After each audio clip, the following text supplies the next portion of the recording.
Hey everybody, and welcome to today's show. Now, today is the first day of the GlobalAzure 2022 event, and GlobalAzure is happening over the next 3 days globally. There's tons of sessions happening, both virtual and in person. I think last time I looked at the statistics, we are across 6 different continents with about 443 speakers and about 438 different sessions happening over the next 3 days. So be sure to check out everything that's happening and tune in and see what's happening and get involved with the community. Now, on today's show, we're going to have a bunch of guests. I'm going to be talking to them about various different things, between writing books to creating courses to working remotely and also running community events over the last few years. My first guest is Shahbaz. Shahbaz, welcome today and thank you for joining me. Hi, good afternoon. How are you, Sarah? Yeah, I'm good, thanks. A bit nervous about being on live again, but hey ho. So it's always good to challenge yourself. Shahbaz, for anybody that doesn't know you, and I don't believe there'll be anybody that doesn't, but do you want to introduce yourself to the audience? Yeah, sure thing. My name's Shahbaz Dar. I'm an infrastructure master of a net company based in Leeds, so north of England. I'm a Microsoft MVP in enterprise and mobility. Main areas of focus around Azure Virtual Desktop, some infrastructure as a service in Azure, and just general Microsoft 365 goodness. Awesome. I do love your job title, Shahbaz. That's the best job title ever. That's the only reason I went for the job, if I'm honest with you. Awesome. I should say, if anybody's tuning in and wants to ask Shahbaz a question, please do hit the comment box wherever you're watching us, and we'll get to those questions. Shahbaz, I wanted to pick your brains today about some of the activities you've been working over the last few years, because you've been quite busy. You've wrote 2 books and you've done an online course recently. Is that right? Yeah. Since I've become my first year as an Microsoft MVP, so it's brought more attention probably to my sort of public profile. The 2 books, I suppose, were the first where it all kind of started. So it started off, I did a collaboration with another MVP called Victor Hedberg. So he's based in Sweden. It's a great story how we first kind of got speaking about it, and we got introduced through a mutual friend of ours, Simon Binder, who you might know, again, MVP. Yep. And he just put us in touch because I got approached about writing a book on information protection in Microsoft 365. And we just kind of hit it off straight away, and yeah, it was good. My first book, having it as a collaboration, co-authoring it, it's difficult, and having someone there to feel my pain and just to bounce ideas off was great. And you know what, it was a really fun experience. And the second book was simultaneous, if I'm honest with you. I was writing them at the same time, which in hindsight I do kind of regret, because it was a lot of work and pressure. But that was around Azure Virtual Desktop, so the subject matter I was a lot more comfortable with. And as far as writing that book, from a content perspective, I enjoyed it much more because it's a subject very close to my heart. So yeah, that was that. And yeah, they both kind of came out within a week of each other. Nice. It's some on my bucket list, if I'm honest with you, that I've always wanted to do. I didn't do it for for money or anything like that. It was just something I really wanted to have on as something I've been able to do. And very happy to have done them both. Awesome. So were you approached by a publishing company or someone who writes books to write that book, or did you go out and search for that opportunity? No, again, I've been very fortunate, very fortunate that I just got approached. And I think the main reason that happens is because of stuff that I post myself. So on my Twitter and LinkedIn, I would post blogs or videos that I've done off my own YouTube, my own blog site. And people share those, and then someone stumbles across your profile and think, oh, wow, you know what, it might be good to write a book on this topic. So yeah, I was approached through LinkedIn from the publisher themselves, and they approached me about writing the book. And I was very nervous about doing something like that on the first time on my own, which is why I approached Victor, and that's how that kind of got co-authorship started.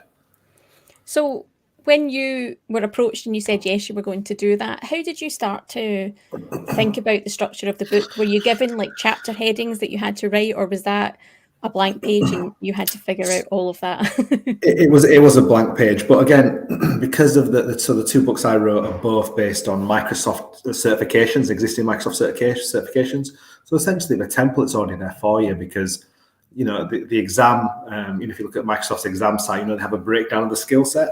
Yeah. That's already there. So you essentially you base your books on that. So that makes up the chapters of your book. which is fine because they're based on those exams. So you have to be as accurate as you can be.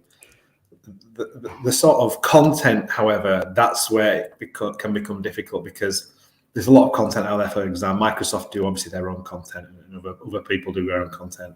It's got to be unique. So the sort of message you're trying to get across, you've got to put into your own words, and that was a challenge. But again, it makes it feel more personal. Like they're my words, they're Victor's words, and that's kind of what makes it feel very special, I think.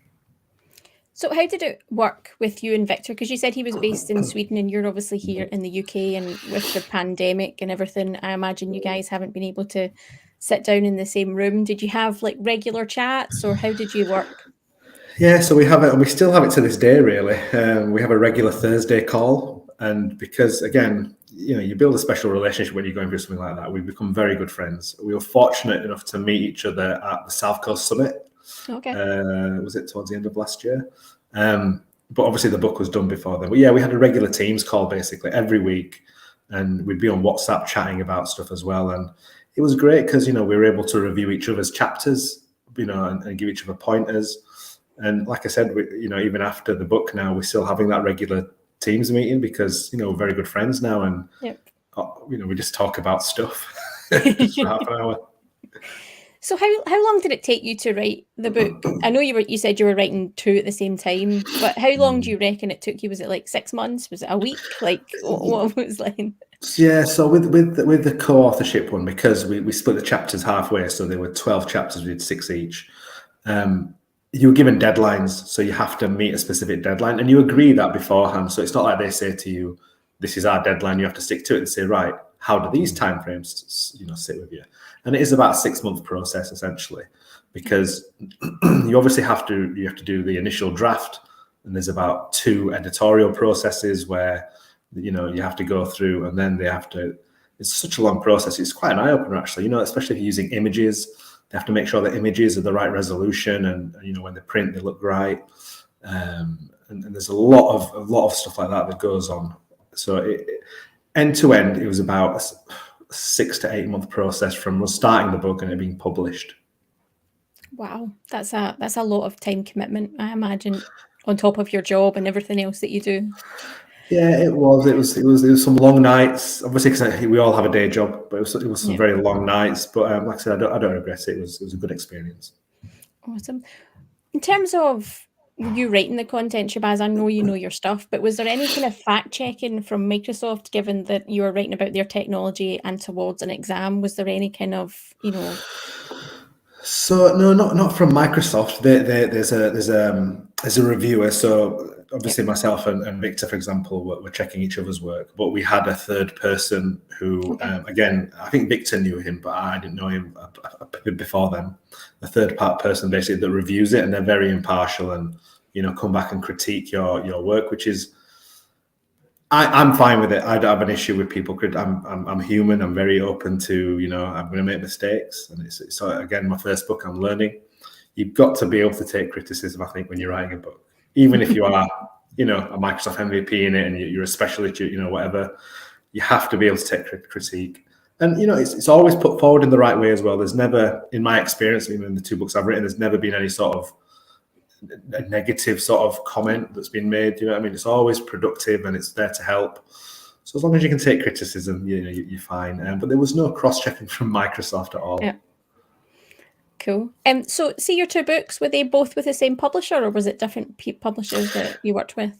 Yeah, so it's, again, quite lucky. I had 2 separate publishers, which was again, and they were very different experiences as well, which was interesting. So, Pact were the first. Pact, I think a lot of people have done books with them. People who've written books, sorry, they were the first publisher for the collaboration with Victor, which was the SCE 400 book, and they were very hands-on. They had a full team of people that were and.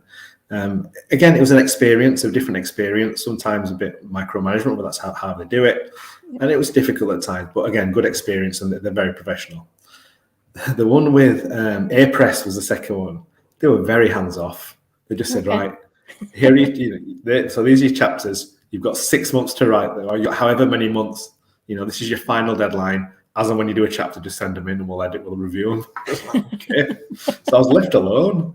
And I was like, And I kind of had to check in with them, and I'm still doing this book. I went, yeah, just let us know when you've done a chapter. Oh, wow. So, okay, so it's I had to manage my own time very well. Whereas with Pact, they were very much like any update on your chapter, kind of thing. So very different. Was there one you preferred? Did you prefer one or the other, or did they help each other, do you think? Again, I think with my first book, it was good. They were very hands-on. I needed that. I don't think I'd have understood how to manage my time. And I think so they weren't exactly at the same time. They overlapped each other. So I was coming towards like the end of my SC400 collaboration with Victor when the AZ140 Azure Virtual Desktop book started. And I think the experience and the way Pact were very hands-on, and it helped me come up with almost like a process, and I was able to better manage my time. So I think if I'd done it the way around, I would have struggled, if I'm honest with you. So I think the Pact experience was very good. It prepared me to write a book on my own, if I'm honest with you. Good. That's good to hear. So have you got any other books in the pipeline, or is that you done? Is that item ticked off the bucket list? I think that's my item ticked off the bucket list. Like I said, it's a very different type of content. It's very different type of content. It's one that I'm so happy I did. I mean, again, some people write like multiple books and 8-9 books, but I've done it. I'm happy I've done it. I can, in however long years' time my grandkids are in around, I can show them it. I wrote this. But, no more books for me, I don't think, in the near future anyway. Awesome. So I also said that you created an online course, which again, I think was about virtual desktop, wasn't it? Yeah. So again, just through the sort of community stuff that I do and post on LinkedIn and Twitter, a company called Cloud Academy contacted me, and again they just spoke. It was almost like an interview, really. They'd seen my YouTube content and my blogs, and they said, we think you'd be a good fit to create this content. We did like a trial one. So again, it was the AZ140 exam course essentially. So they're a lot like Pluralsight courses and LinkedIn courses, I suppose. Yeah. And just again, it went really well. And just since then, I've been doing multiple courses. I think I'm on my 6th or 7th course for them. It's gone really well, and I really enjoy it. I do enjoy the sort of video content, obviously through my YouTube stuff as well. And I do. It's a good way of expressing myself. I do enjoy it. It's a very different medium, though, writing like your books, because you can be sitting there just in the zone, whereas video content, you have to be energetic, or at least be in that mood of creating that video content and have more of a visual aspect to it. Did you find that good to transition? Or like, I know you have your YouTube channel, but what was your experience transitioning from that written medium to the visual medium?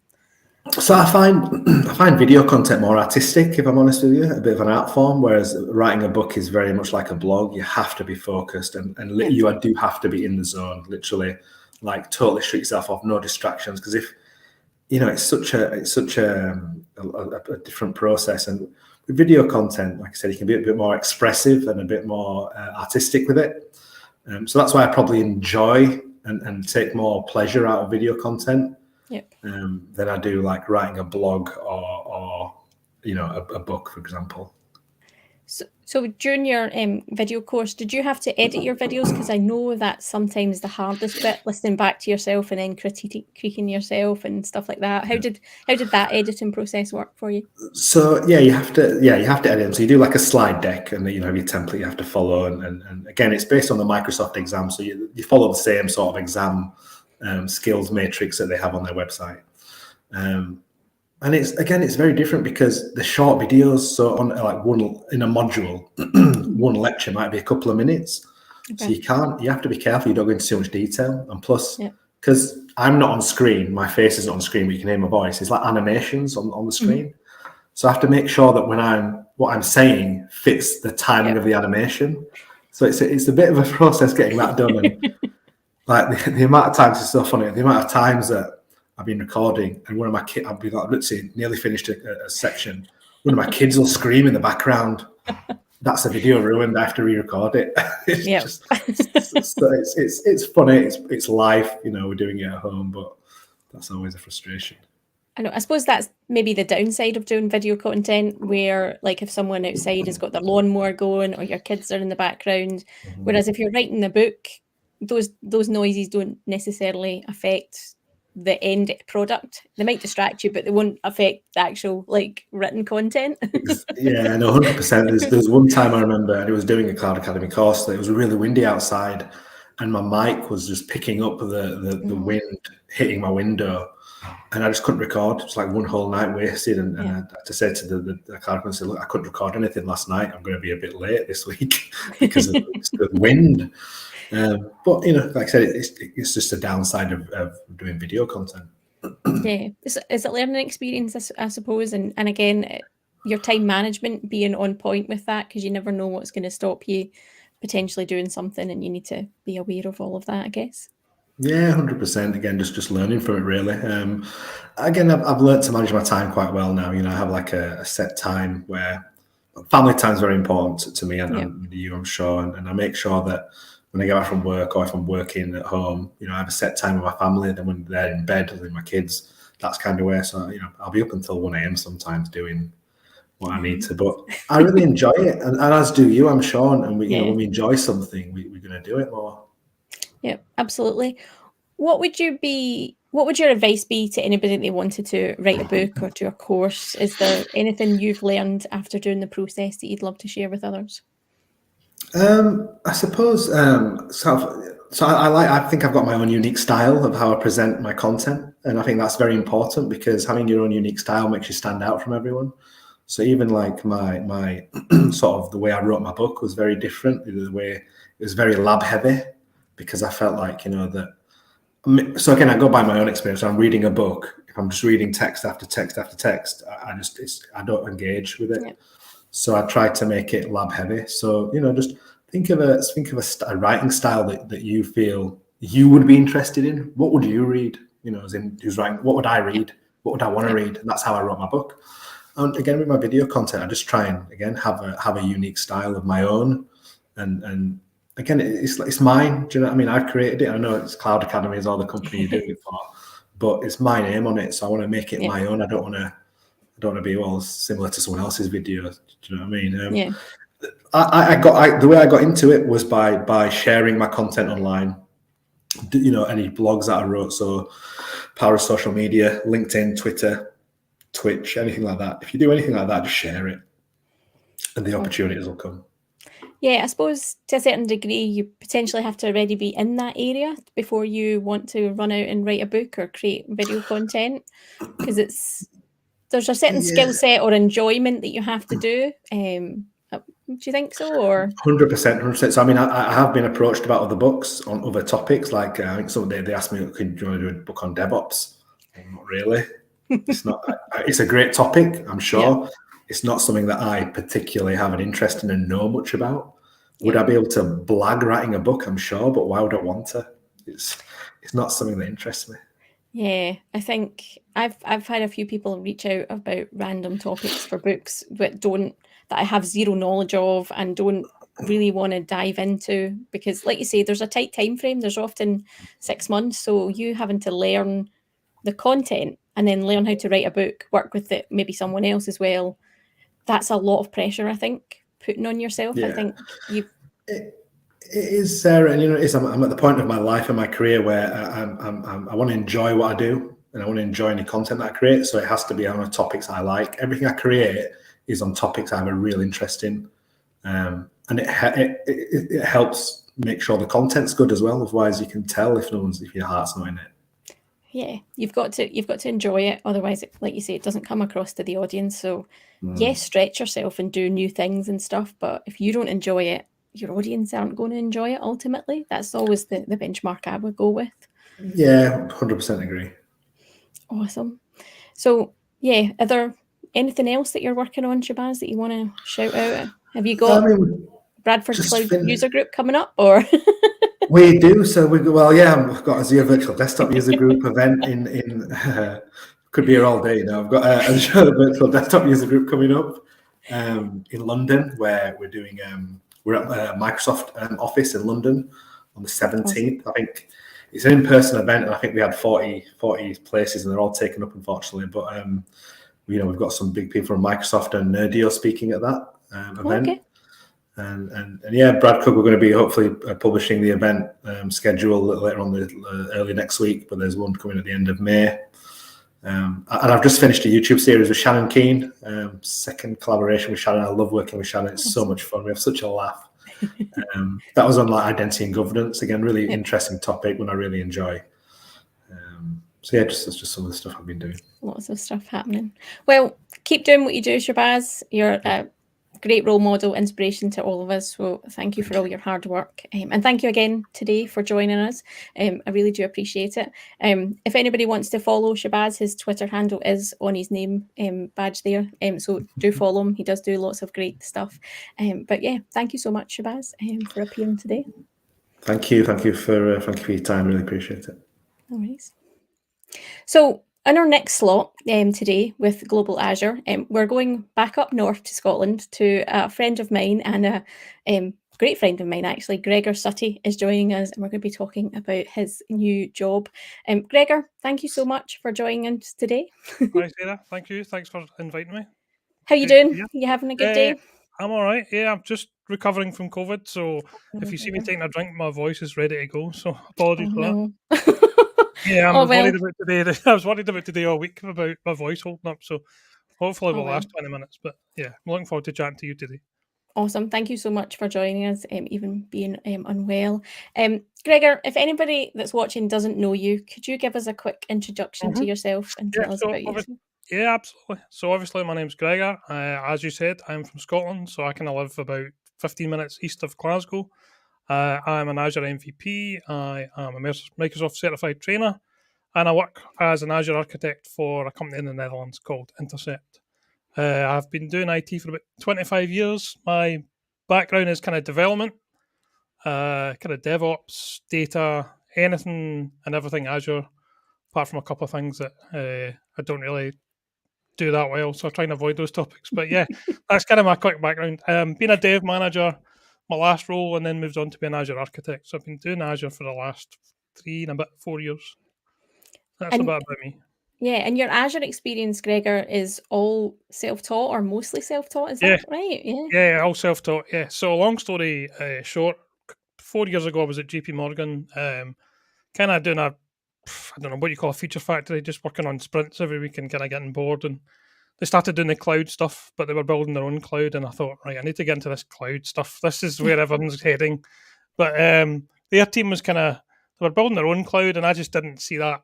There wasn't really a Microsoft thing. It was more build your own thing. So I was like, right, I need to get into the cloud. So I started looking at AWS and Azure. And I'm a Microsoft fanboy all my career, so I decided to try and get into Azure. So while I was there, I started doing the Azure exams, and it's just going from there, trying to learn as much as possible. Yeah. It's been phenomenal. How many exams did you do in a short space of time? Because that's quite a large number. Yeah, I've done 14 now, I think. I did eight in 6 months or something like that at the start. I was just like obsessed with it. Honestly, Superman doing that amount. I was a bit like a sponge. It was weird. I mean, I failed the first 2 exams I sat because I had no idea what I was doing. I tried to just read the blog posts, read the documentation, and then try and sit an exam, which is not recommended, as you probably well know. You kind of just read stuff. You have to get hands on and try and play with it. So I failed those first 2, and then once I've passed it, that was me. I was off and running. So it's just like a bit of a what's the word I'm looking for? I just couldn't stop. I just kept taking the exams and wanting to learn more and more stuff about it. But I suppose once you're in that kind of cycle of studying and learning, then it's easy just to move on to the next one. It's harder to start than exactly. Yeah, that's a good point actually. Because I think if I was to do them again, I would really struggle. So I had a really good focus back then. I kind of gave away my Xbox, to believe it or not, and then thought, right, I need to stop playing my Xbox till like 2 a.m. That's kind of what I did. I just played my Xbox constantly. Gave that away, and just decided to do 2 hours a night every night. Like 7 till 9 was my focus period. I've actually just written a blog post about to on focusing, because I see problems with people like always on Twitter, and like I've started doing that again. But anyway, back to the exams. I was very good at focusing for 2 hours a night, just doing them. And if you spend 2 hours a night for a couple of months, that's quite a lot of hours. So you can pick up an exam and pass it in a month of doing 2 hours a night, I think. So Yeah. Yeah, I did get hooked. I suppose it's very similar to Shabaz's point there about writing books. He was very dedicated to making sure he did an hour or two every night, and much like studying, it's just that time management and figuring out Yep. when you can fit it in. Because, like you say, we've all got a spare hour where we could stop watching Yeah. TV or Twitter or something and Yeah, I dedicate mean, it to. it's hard because everybody wants to watch the TV program and watch the box set series, but you need Yeah. to learn to focus, and I need to relearn the focus. I've actually still writing a blog post just now about kind of resetting my focus on other things, because back then I was great at doing it, Yeah. and now I'm really bad at doing it. I've slipped back into reading Twitter all day long and just not getting anything done. It's easy when you're off ill, but even still, Yeah. I'm like, yeah, I need to get back into learning what I want to learn and doing what I want to do, rather than just sitting reading Twitter all day long. So hopefully we'll reset and get back to being good again. But that's ultimately where you are now today, because of all that dedication, because of all that self-learning, because you changed job, was it late 2020 and joined Intercept, is that right, Yeah. Gregor? Yep. So I was working for a company in Glasgow as a development manager, and things didn't really work out because we were kind of body shopping people. We were hiring people and then sending them out to customers, which wasn't really what I was kind of sold. So I didn't really want to do that. I want to be a dev manager for a team Yeah. for that company. So back in 2019, I bumped into Wesley Hackman, who I now work for at Intercept, and we bumped into each other at Ignite. And he said, if you're ever looking for a job in the cloud, give me a shout. So I gave him a shout, and at the start, I think it was February 2000. I had an interview with them, and I got offered the job, but then COVID kicked in, and I didn't actually couldn't start because I didn't know what was happening, and I was going to be the first Yeah. remote employee, and there was all this kind of don't really know what to do. So I eventually started Intercept in September, so it was quite a long wait, but it was really But worth it. So yeah. I didn't realise you were their first remote employee. So everybody else was based in Holland then, and Yes, you were the yes, first. yeah. Oh, So that's quite a step. yeah, it was quite a step. It's quite interesting to talk about because I did a little bit of homework and asked around, and everyone said if you get the opportunity, grab it with both hands. Okay. So that was really good, even from people within Microsoft who had worked with them. Holly Lehman was basically that was the last person I spoke to, and she was like, "If you get the chance, grab it." So I did. So it was very interesting working for a company because I had never worked remote. I had always Yeah. worked in an office. So working remote was a big change, but working for a Dutch company when I don't speak Dutch was quite interesting as well. That was an interesting one. Yeah. I still have Google Translate as my kind of favorite page every day.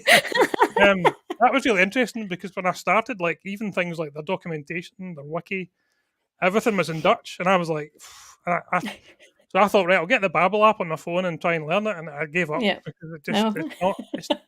It's funny how the Scottish say like loch and all these kind of hard to pronounce words, but the Dutch is a different level. So that didn't go too well. I'll probably try again, but yeah, interesting And experience.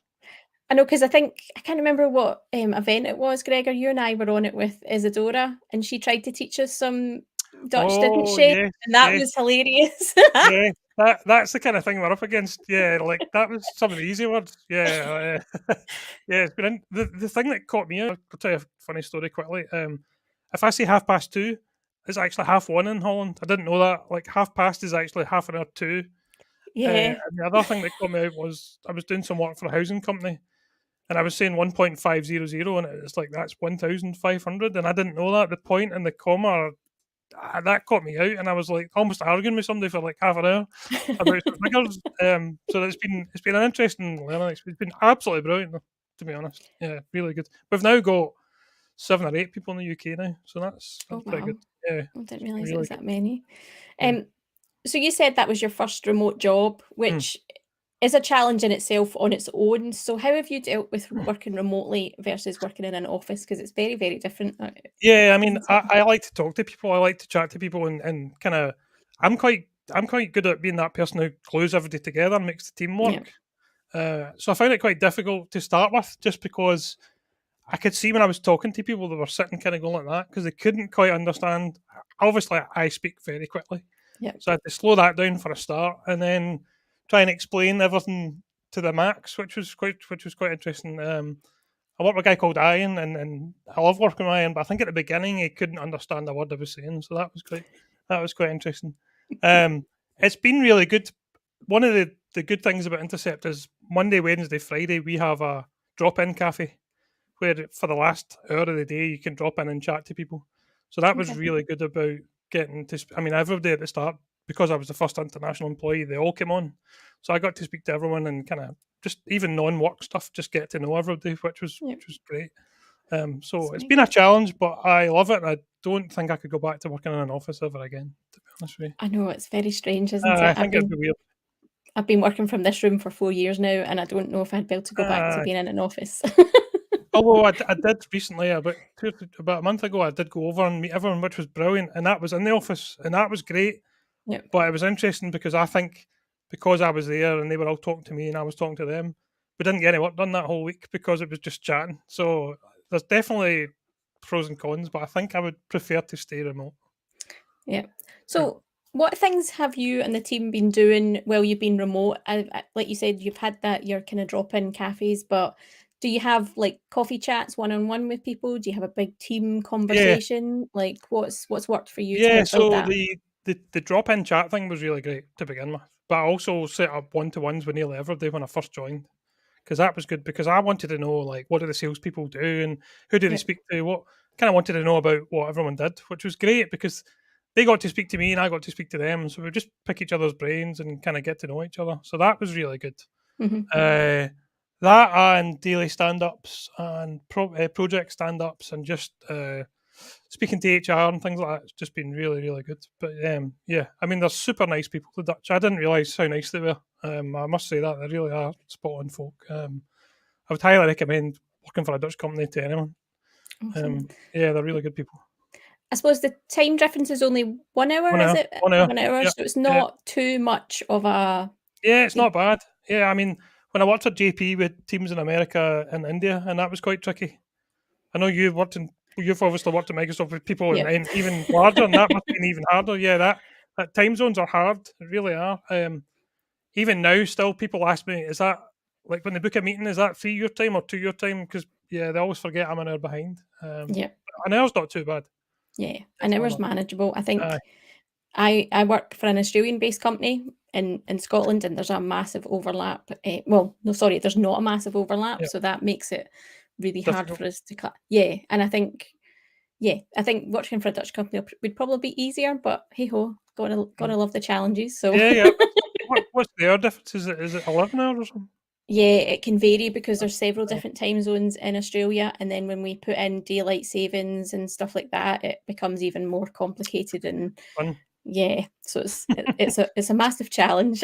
Yeah. Cool. So you said you had the opportunity to actually meet everybody. Did everybody go and meet everybody in the office, or what was that? Was that just your trip? So work said, but when I first started, they were trying to get me over to begin with, but obviously COVID, I wasn't allowed to go, even though I really wanted to. So everyone remote. So we've actually got people, or we had people in South Africa, but they've all now moved to the Netherlands. Okay. We've got a lady in Germany, a guy in Barcelona, and the rest are in the UK. We're all going over the second week of June. But I wanted to go over before that just to meet everybody and have a chance to kind of ask some questions and get to know everybody a little bit. So myself and Simon, because we've never got any family ties, we just went over about, I think I can't remember when it was, but 3 or 4 weeks ago. And that was really good, really, really good. So we basically got picked up and spoiled. We got looked after and then taken out every night and doing lots of cool stuff. And it's just great being in the office, because I'd seen obviously the office from people's cameras on Teams and things like that, and then it's finally there, and it was really good to meet everybody. And everybody came in, which was good, because a lot of people still work from home and they're all over the Netherlands, so not everybody lives near the office. So it was nice that everybody came in and said hello. So that was really good, really good fun. Did you find the relationship you'd built with people virtually translated to being in person, or was there still that awkward, like, it's funny. It's funny because I speak to a guy called Wim in our team, and he was like, I don't really speak to people that well. I could speak to people in Teams, but when I meet you, I won't be able to say it. And it was fine when we finally met up with him. But for the most part, I think it was just the same, which was good. I people and get to know them quite well anyway, rather than just kind of talk shop all the time. Yeah. So no, it was good. It was really good. It's good seeing how things work. It was interesting sitting in the office when they're all speaking Dutch. That was quite funny. I had no idea what was getting said, but it was great, really good fun. Yeah. So, what would you want to tell anybody else that was thinking about doing a remote job or working for a company not in their country? Is there I mean, anything? Yeah, it's an interesting question. I just took a leap of faith. Really, I just thought, right, I'm going to try this. I didn't really think about a lot of things when I first started, and it was lucky. I was just lucky that I bumped in a really Yeah. good company. The people are great. Everything was great. I would recommend it. I would definitely do it again. There's not a single downside. When I say I didn't think about things like pensions and Yeah. and there's all different rules and different because they're a Dutch company and they didn't have anything in the UK. They had to set up an office and do all that kind of stuff. But we ironed all that out with HR, which was really straightforward, which was really easily done as well. So it was great. It was just stuff I hadn't even thought about. They do this thing in the Netherlands called a holiday pay, where they take something like 8% off your annual salary, Okay. your monthly salary, and then you get it at the end of May in one lump sum. I didn't know that. So it's things like that. But apparently they do that, and it's for your holidays in June and July. They give you like a lump Oh, sum at the wow. end of May. It's actually a great idea. I was thinking at the time, not sure about that, but Yeah. it is actually a really good idea. You don't miss it, and then all of a sudden you get a lump payment just before June and July. So On your summer holidays. it's a great idea, it really is. That's quite good, actually. That's a really Yeah, good idea. the other interesting thing that I didn't know is when I first started in June and July, that everyone goes off for 3 weeks. So there was loads of folk off for 3 weeks, and then they would come back, and then more folk would go off. So it's a big thing Yeah. in June and July that actually everyone goes off for 3 weeks. So that took a bit of getting used to because it was really quiet when that came. Because before that, I had been rammed, and then all of a sudden it was dead, and I was like, this is kind of up and down. But when it was up, it was really up, and then when it was down, it was really quiet. So I'm hoping, looking forward to being quiet in June and July because we've kind of been rammed. One question I did want to ask you, are most of your customers then based in European countries or Holland and things like that? Yeah. Yeah, so we've just hired a Nordics sales lady. We've got a lady in Germany, and we've got a guy in the Netherlands. Most of the work's in the Netherlands, but we've got customers starting to spread out, and we're looking to try and hire a salesperson in the UK. So hopefully we're going to branch out here as well. So yeah, most of Europe. So I suppose in a sense, COVID has maybe helped change the way you worked, because I imagine you would have been traveling quite a bit had COVID not actually. Yeah, COVID stopped me from having to go to customers, which is a good thing and a bad thing. I quite like meeting customers. Some customers still today want to meet you face to face, which is a little bit tricky. But now that COVID's kind of, unofficially gone everywhere with the governments, you probably can go back to that. But yeah, I do like going to see customers, so hopefully we can do that.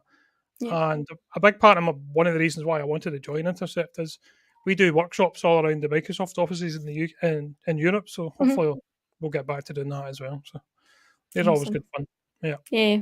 I'm kind of missing the traveling myself a little bit. I don't miss it all the time because but it would be nice to be able to travel occasionally again and tick off some places as well. So yeah. Awesome. So what's in the future then, Gregor? You said workshops. Have you got any workshops in the future or virtual I things? just missed going to Sweden. Yeah, we're supposed to have one in Sweden, I think. It's either yesterday or today, I think. Hopefully more and more workshops coming up. We do workshops for 4 or 5 different parts of Azure, so hopefully we'll be expanding on that. And getting people like Carol and things like that to do them as well. So it's good fun. It's a couple of days out of the office away teaching people how to learn Azure and asking and helping customers. So I love all that kind of stuff. Should be good. Yeah. Brilliant. So yeah, is it any last words you want to give anybody, any advice before we wrap up? And good question. Advice. No, I think I just need to learn like a few other people that I'm speaking to. The amount of focus I need to just rededicate focus and stop reading Twitter for 4 hours a day and get back to doing some real work. So, I know. I suppose our boundaries have all changed since being working at home, haven't they? And that those time slots have kind of moved around. But yeah, thank you so much for sharing your story, Gregor. It's been really Yeah, no insightful hearing about the things that have been successful for you in your remote job, and good luck in the future. Thank you so much again. Thanks for having me. Thoroughly enjoyed it. Thank you. So we're going to go to our third guest, and we have Wim joining us today. Thank you so much for joining us, Wim. Hello, how you doing? Hi, Sarah. How are you doing? Yeah, and now I'm good, you're in thank Belgium, so next to where Gregor's company is located. So we can do it in Dutch if you want. I don't know if I'd be able to understand you, but I'll try. Yeah, maybe Greg will understand some words, but I do admit I have been learning a bit of Swedish, but I don't think I could learn. it's almost the same. Some words sound familiar if you do Yeah. it if you speak them in Dutch, but yeah, it's still something different. So thank you. Sorry. So thank you for joining us, Wim. Do you want to introduce yourself to the audience first and tell them a bit more about yourself? Yeah, so for the people who don't know me, I'm Wim Matthijssen. I'm located in Belgium. It's a small country between the Netherlands and France. In my daily job, I work as an Azure technical advisor. So I give all kind of advice on different Azure-related projects. My coworkers are working on. I also deliver workshops and trainings. I'm also an Azure MVP, and I run a user group with some friends of mine. So that's Awesome. me in a nutshell, I think. I don't know about you, but I'm always terrible at introducing myself. I never know what to say and what not to say. It depends. If you're doing a talk, it comes automatically, I think. But it's sometimes it's strange to do it because you think most people will probably already see me on some socials, on Twitter, on LinkedIn, or whatever. So, but it's sometimes difficult. It depends. So I think I want to chat to you about communities and running communities, because I think that's how we connected first. When I think when we both became aware of each other in the community and running the various different events. And you said your run, now let me get this correct, because you guys have an awesome name. It's the Microsoft Cloud and Client Management Community. Do you want to tell us a bit more about that? Yeah, and it's MC2MC, and that's why the 2 is in the middle. So it was something Peter the Tender came up on. So quite a spectacular name, quite a long name if you pronounce it, but the short name is quite good, to be honest. Yeah. So when I started off with the community in the beginning, I was a member of another community, more focusing on System Center and Hyper-V. But I evolved and changed into Azure, and that's why I started talking with some other people. And I think it was when we went the last time to Ignite in Florida. I think you even did a talk over there. I think it was the last live one. We started chatting and thinking about maybe we need to start up a new community in Belgium, focusing on the combination of Microsoft 365 and Azure. Because most user groups mostly focus on just one topic. So you have the Azure user groups focusing on the DevOps part, you have AKS user groups, and so on and so on. But we wanted to bring two parts together that were quite integrated with each other. And then we started off, I think it was right before COVID. We had our first in-person event at the Microsoft offices in Belgium, in Brussels. So I think it was around February 20. So COVID was already in China, and it was spreading in the world. So we just went live. We had a lot of people. I think it was around 100 even. Wow. So it was quite nice. And then a month later, everything dropped. And there we were. Stopped organizing in-person events. So our idea was to start off with 3 monthly in-person events at different locations in Belgium, so that everybody had the opportunity. Not everybody can drive from one side. Belgium is not that big, but we have a lot of traffic, to be honest, and a lot of traffic jams. So and I'm pinpointed, but with COVID situation, we had to change and rethink it quite quickly. So So have you mostly been running virtual events, or have you stopped running your user group during the pandemic? What's been the situation for you? when COVID hit, we were thinking what were we going to do, and then somebody came up, like most user groups, maybe we start off with doing some virtual events, but the first thing was, how are we going to organize it? Are we going to use Teams? Are we going to use StreamYard like this? Are we going to use Zoom or whatever? And because we're Microsoft user group, we're focusing on Teams. But we started off, I think our first virtual event was in March or April 20, I think. And we used Teams Live, but for us, we found the interaction. There's no interaction with the speakers and with people attending. So I think the month later, we already switched to a normal Teams event. And then, to be honest, everybody is quite controlled not to unmute themselves when people are speaking. And so we started off with monthly events doing on Teams on, I think it's the third Thursday of every month. Okay. Then changing topics, and most of the times we had 2 people speaking around Microsoft 365 related topics, and then 2 people focusing on Azure, whatever they wanted to talk about in Azure. So then we had a mix, and people seems to like it because our attendees are going worldwide these days, and we have also a lot of speakers from that's the easy thing with doing it online. You can invite whoever you want to invite, or people can list on our CFP page, and then we choose the speakers. But it's for us, it's not that difficult to find someone to speak at our user group, to be honest. In the beginning, it was difficult, but now, it's we're filled up. We can do it for a few more years, but we hope we can do it in person again rather quickly. We need to find some combination doing it maybe in a hybrid setup, because I see some user groups doing the combination. But you need to have a location with all the equipment, and are you going to invite the speakers to come over to the location, or some speakers doing it remotely if they're from a country far away, for example. So it depends, and I think we still need to think how we're going to handle it. Yeah, I think you've touched on quite a few points there. So if we go back to when running the virtual events, it's been fantastic being able to attend them, even just as an attendee myself, jump on a stream and join in that user group, or like you say, get speakers from all around the world, because I've had the opportunity to speak at like user groups in New Zealand, which I probably wouldn't have been able to allow or fly 24 hours to speak for 45 minutes. Just So it's been great that way.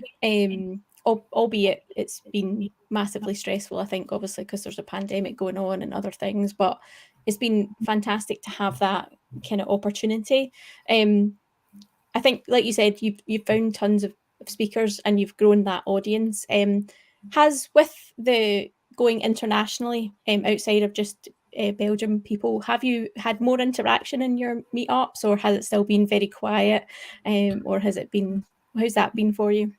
It depends. It seems some people, even if they're in a virtual situation, they're sometimes shy to open or to mute, and most questions come from the chat, and we try to pick them up, and then we try to ask the person asking the question to unmute and ask the question. But it depends. But mostly we have around 40 people, I think. But the thing, we asked the speakers also if you're able to record it, and we place them all on our YouTube. But with the situation changing, it's starting to get difficult because speakers are prepping for in-person events, and then some bigger events don't want those sessions to be recorded, so they don't bring the session 2 months before the event or something. So that's another situation we're coming into. So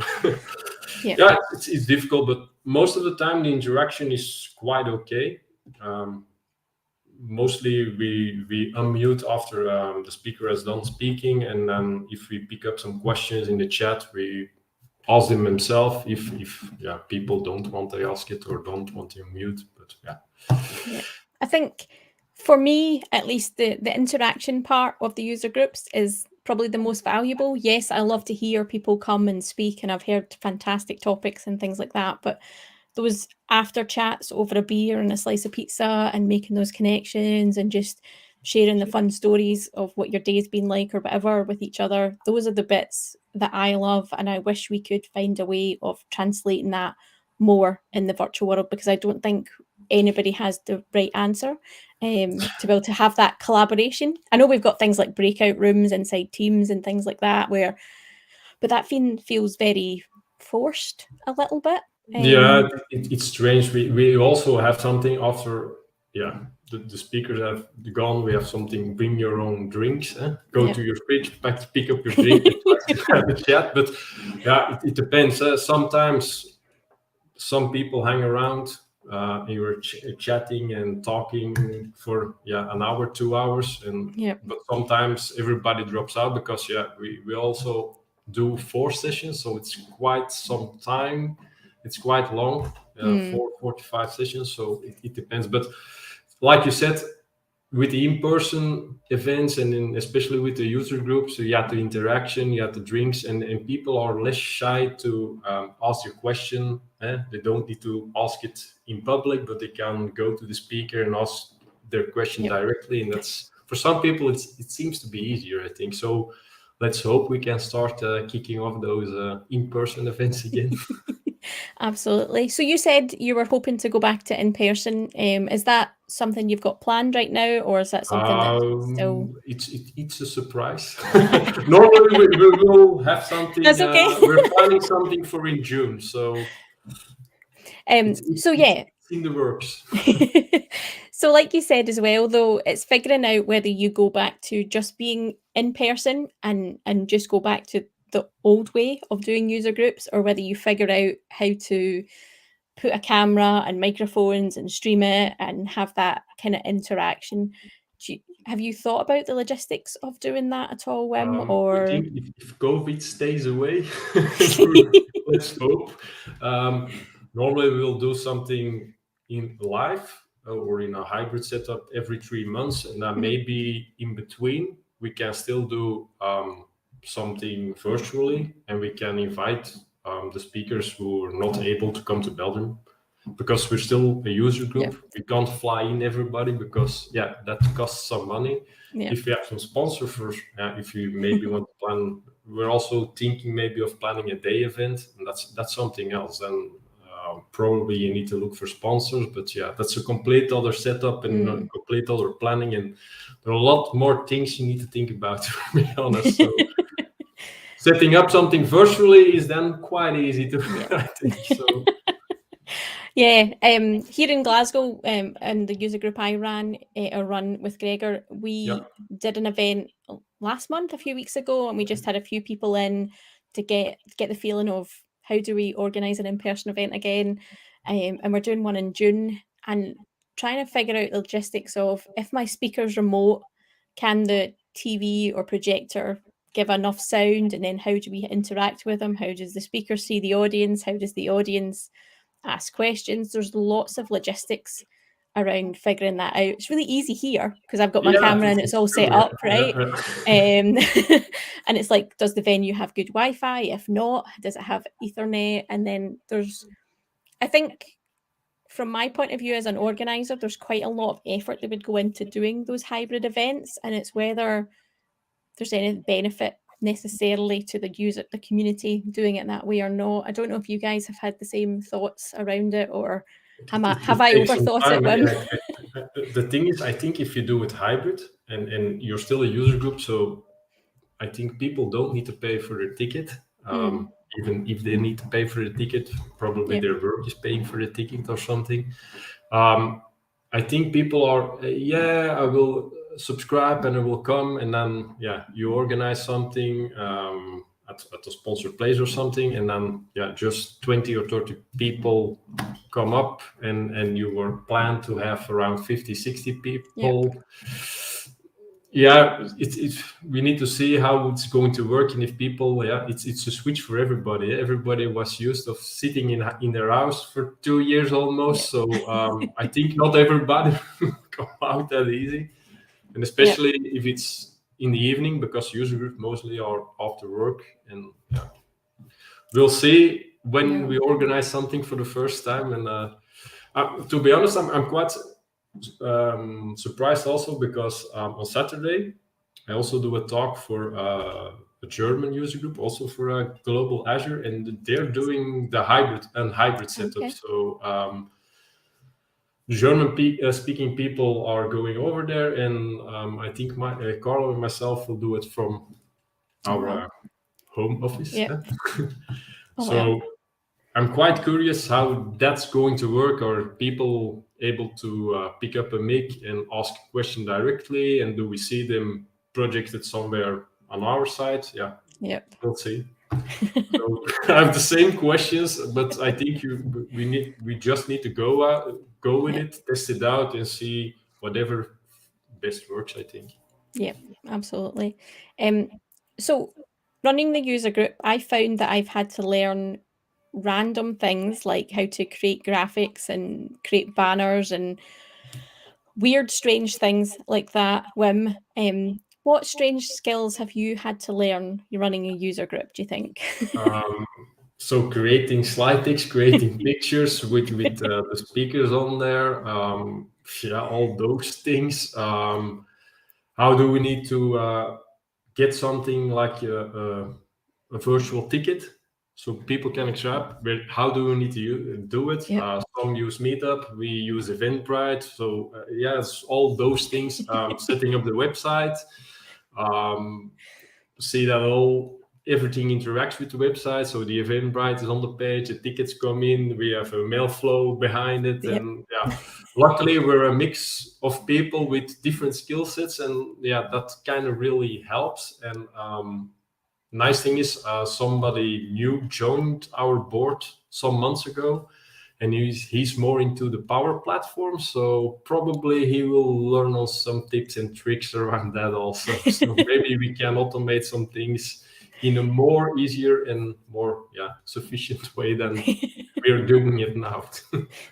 Awesome. Sounds really good. I definitely do have to look at automating a bit more of what we do, because there's a lot of manual work for sure. A lot of work, For anybody thinking about starting a user group, because I imagine people being able to actually have in-person ones may spark a whole new version of user groups again, or new generation. What tips would you give them to starting a user group? You really need to love doing it, because just like with Gregor is studying and Shabazz writing books, if you don't like and don't want to spend the time to organize those things, just don't do it, because it will take up some time of your family time and hobby time. And for me, I really like doing it, enjoying it, and also the speaking. I love it, but I don't think it's for everybody. It's easy starting up, but keeping the pace going, that's something different, I think. And if you then really are not into it, probably your user group will go away quite rather quick, I think. And you also need to get your own audience and your own community around it. So don't start up a user group if there's already an Azure user group number 50 in your country, for example, because probably that won't work. Yep. And I think as well, ask for help, ask friends, ask colleagues to help you, because I think, is there 3 or 4 of you that run the user group? Is that right? We're with 9 already, I 9. think. And even 2 people working at Microsoft. So Peter the Tender does really help us. We have Ken, we have Team Hermie, we have Team de Keurklarer, Frank has joined us. We also have Micha, myself, Jasper, and another Peter also. So we're with quite a big bunch. Yeah, having that team to spread out the different tasks and help definitely does help. We try to, but for 1 month it works better for some of us, and the other month it works. But the flow goes on, and there's always somebody that can pick up a role if needed. And we have, I think this evening, even after I have another session after this. This evening we have a call, a monthly call, and then we plan our, for now it's still an online one. Awesome. With a focus on Belgium speakers, if I'm still correct. Yeah, it was on Belgium speakers. So yeah. Brilliant. That's brilliant. Thank you so much, Wim, for joining me today and sharing your insights into running a user group community. Here's hoping we all get back to in person and figure out how to run them in person again. Please do check out the community if you're over there in Belgium or anywhere in the world. And yeah, thank you so much, Wim, for your time. Yep, you're welcome. Bye-bye. Oh. So that ends the portion of our interview section for today at GlobalAzure. However, we have a fantastic speaker coming up who's going to be telling us about security. Now, I see him in the background. Carol, welcome to today's session. Thank you. Happy to be here. Awesome. So do you want to quickly introduce yourself to the audience? Absolutely. Love to. As we've gotten used to all of these virtual name tags nowadays, but still my name is Carl. I've been one of the global organizers before, and very happy to be here this time as a speaker as well. I'm an MVP and RD, and I work a lot with enterprise customers, and specifically on cloud securing their cloud transformation. So it can be a very small thing, kind of auditing a specific kind of crown jewel type of application, or something kind of multi-year, larger term transformation and ramping up kind of teams of people working in securing software that's already being deployed to the cloud and making sure that we do that in a scalable way as well. Excellent. So today's session, Azure security, is that right? That's right. Yeah. So this is kind of my favorite type of session. It's very ranty. So basically it's me yelling at cloud and how to do it wrong for as long as you'll let me. Excellent. Well, I'll disappear and let you take over, and good luck and have some fun with the session. Thanks a lot, Sarah. All right. Excellent. I see my screen is up here. So let's switch over to my main screen. Excellent. As I mentioned, this is really my favorite type of a session format, and one of my favorite sessions within that format as well. So expect a lot of ranting, expect a lot of war stories. If it's a very physical in-person event, expect a lot of speaking over people and so forth. But I'll try to mimic a lot of that and bring some of those experiences from presenting this in a two-way audience as well. So the session really is about top pitfalls of Microsoft Azure security and crucially how to avoid them. I mentioned I'm Carl. I'm working at a company called EPAM Systems. I'm working there as a cloud security head, leading our European practice there. A lot of acronyms for a lot of different organizations within the context of wearing this particular hat. I'm an MVP and RD as well as a CISSP. And for my pandemic project, I wrote a book by APRES called Azure Security Handbook. Feel free to check that one out as well. With that, let's get started.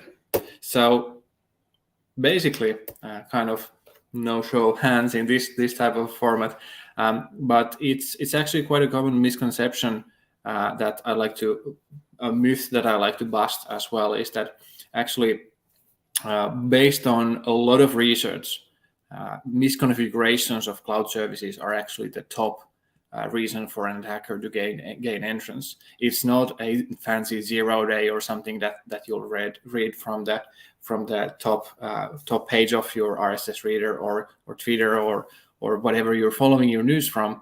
It's really misconfiguration of public cloud services. This is a statistic from Verizon's data breach report that they put out yearly. And as a consultant, of course, I like to refer to Gartner as well. So even Gartner refers to this. Nearly all successful attacks are because of a cloud misconfiguration. And this is already a couple of years old, this one, crucially, and they mentioned here about customer misconfiguration. But I'd like to point out that, as we've seen recently in the past couple of months and couple of years, actually it's also about cloud misconfiguration of the cloud service providers themselves.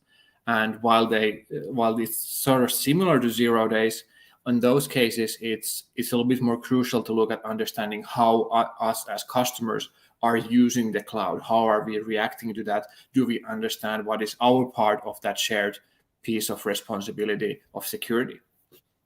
But with that, let's start looking at what are these misconfigurations that I'm calling out. There's of course a ton of those, but I have a few of my favorites that I like to talk about for hours at a time. So let's have a look at those and how we can avoid them. So the first one really is something that we should already be familiar with. So it's really about unprotected public endpoints, be it to websites, be it to management ports, remote access to servers, anything that is kind of exposing us to the public internet from our trusted cloud. And here I have an example, a practical example of that, where I've had 2 virtual machines that I've deployed using the latest patches from the Azure Marketplace gallery of virtual machines. It's just very standard Windows server. I've let them run for 24 hours, and then I'm basically querying the logs of what's happening in those VMs. And crucially, I've let on the default RDP port there, and I've actually kept that open there. So we'll see what's actually going to happen there is that when I'm querying the logs in there from my security events of the Windows event logs, I'm actually seeing, there we go. I'm actually seeing over 3,000 different usernames being attempted.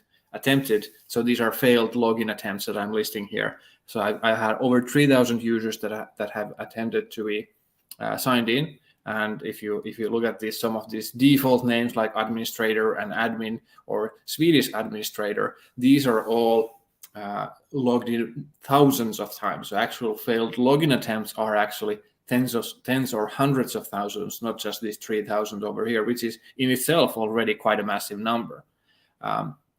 And this is not kind of just for virtual machines. Azure is doing better at defaults. So you need to do a little bit of work in order to open those ports yourself. But if you are looking at, for example, container stuff, basically whenever we have networking, whenever we deploy anything with a network piece into the cloud, we are responsible of hardening that. And here I have just a very simple kind of hello world type of application running in Azure container instances. And I've ran that for just a couple of hours. And there's lots of interesting stuff that's happening in here. As you'll see, there's Nmap scanning over there. There's a little bit of application scanning in there. There's a ton of activity just by having a web endpoint that we are opening up in there. This is just a very simple Nginx demo applications that I have in here. So there is no web application firewall. There is nothing protecting me from body scanning and checking out what's in my environment.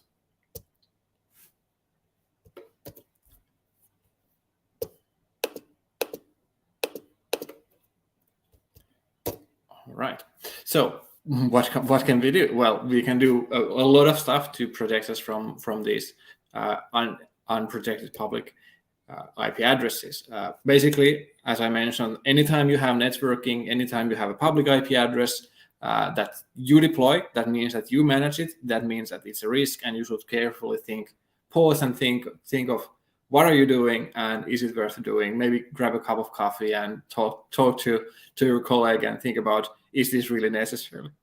And if it is, then there are a couple of options. If you're working on infrastructure as a service, there's access control list, network security groups. There is Microsoft Defender, just-in-time access, and there is, of course, VPN environments. There are multiple appliances from the VM gallery, and there's Azure Bastion for giving us this access, this administrative access RDP management type of access in a bit more secure way, more managed way. You don't need to go to the most insanely secure or hardened way.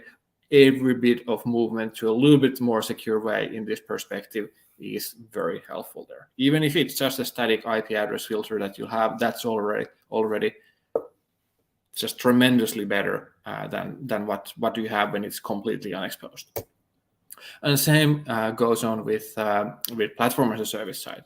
So platform as a service, I kind of split into the compute layer and the data layer. And on the compute layer of the platform as a service, so actually on the data layer of the platform as a service, we can put in place, again, those quote unquote firewalls. We can actually put in place IP address filters.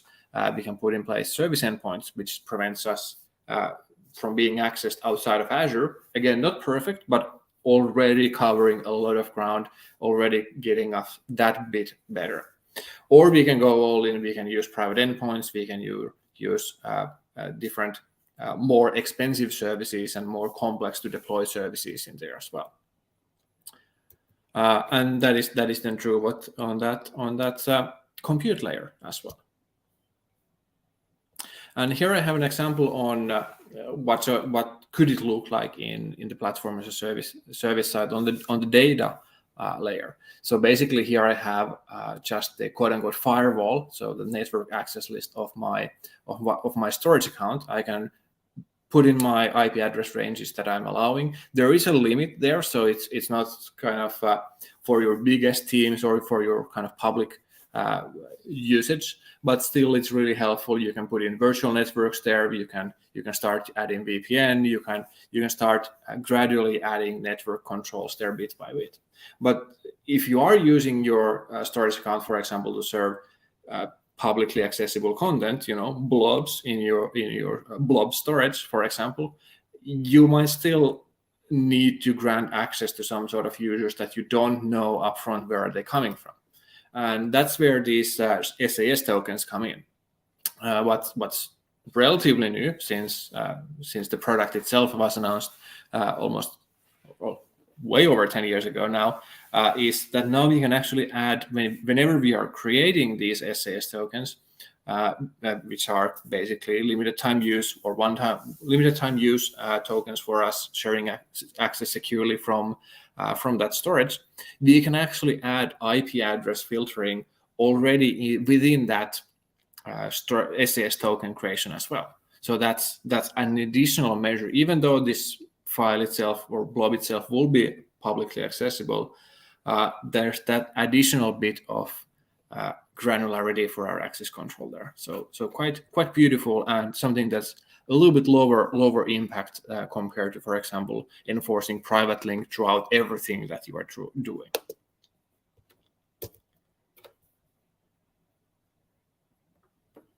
There we go.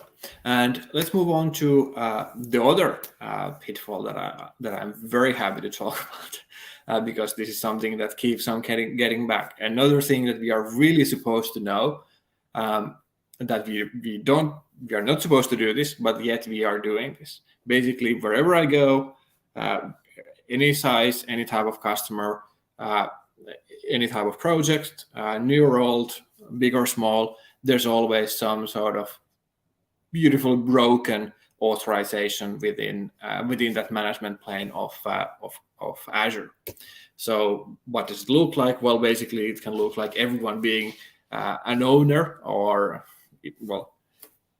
basically everyone being an owner. And at worst, it can even mean that it's within the subscription scope or some of these very broad scopes. And this can be legacy. This can be something that because the owner is the default role when you're creating your new subscription, when you're just starting out, and then you're basically already kind of taking care of the authorization. You don't need to worry about it. You might not even think about having different type of access.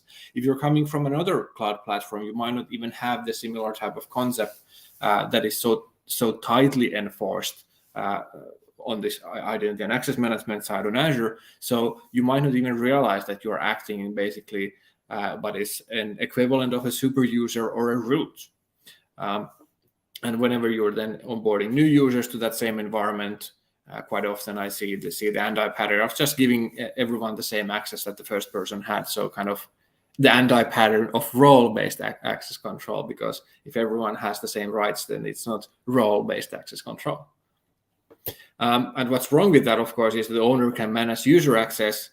They can create, read, update, and delete those assignments. And they can even invite anyone in, and they can create, read, update, and delete any resources within the scope that they are giving in. So if it's an access in the subscription scope, then whenever you're getting any new deployments, someone else creates a virtual machine or a storage account in that same subscription, that same user that's an owner can first of all kick that other user out. They can remove their access, they can invite anyone with an email address in, and they can delete that resource that was just created by someone else. So very, very powerful role. So what should we do? So we should definitely separate the duties of this owner between different built-in roles. These are very small steps that you can do in order to cognitively make that a different habit of working within that role. So the main thing to note is that there is the contributor role, which is a very well-known built-in role that lets you create, read, update, and delete resources. A lot of the things that you need to do that are typically added for an owner, a lot of the things you need to do there can be done as a contributor. So the default, at least the very minimum that you can do, is to move from owner into contributor. But there's still that other part of this pie that you need to worry about, which is about managing user access. And there is such a role called user access administrator. That's a built-in role that's been there for ages, but it just doesn't happen to be in those three built-in roles that's on the top of the big list, where we have owner, reader, and contributor. It's actually down there because it starts with user access administrator with you. That means that it's very down bottom on that list, which is ordered alphabetically. So instead of having that one role that can do both, split those administrative privileges so that you have folks who can do create, read, update, and delete resources, and then you can have folks who can create, read, update, and delete role assignments. That's already a good step of separating those duties, separating those concerns there. But it's not as easy as I made it just sound, because contributor actually can act as de facto authorization or kind of user access administrator for a lot of services. And crucially, a lot of these data plane platform as a service components actually kind of break the role-based access control model. There is a support now for a lot of these to use role-based access control properly, but you need to enforce that yourself. By default, a contributor can actually go ahead and remove a SQL administrator. They can add their new SQL administrator for the whole logical server. They can go ahead and regenerate the account keys, the shared keys of a storage account. So do anything with the data and break all of your integrations and all of your applications that are using kind of static access there. And crucially, a contributor can go ahead and manage access policies within Key Vault. So they can remove anyone having access there. They can again break your integrations, break your pipelines, and crucially, they can get access to their data. That's quite scary, right? Luckily, as I said, we are starting to get proper data plane RBAC coming into these services. And on top of that, we are even starting to get services for preventing to use this legacy authentication as well. Another part of that broken authorization model is the scope part. So I mentioned already earlier that whenever you add a role-based access control assignment, it's there now and forever. And that means that the inheritance rules kick in. If I get my access right now and I just don't do anything about it, and someone else creates in my same subscription that I have access, someone else creates a resource group, and creates services there, I can access that. I can make changes. I can delete that, crucially. So again, minimize your this broad scope assignments. I would rather you have wider privileges in a very small scope, rather than you having medium level privileges within a very wide scope.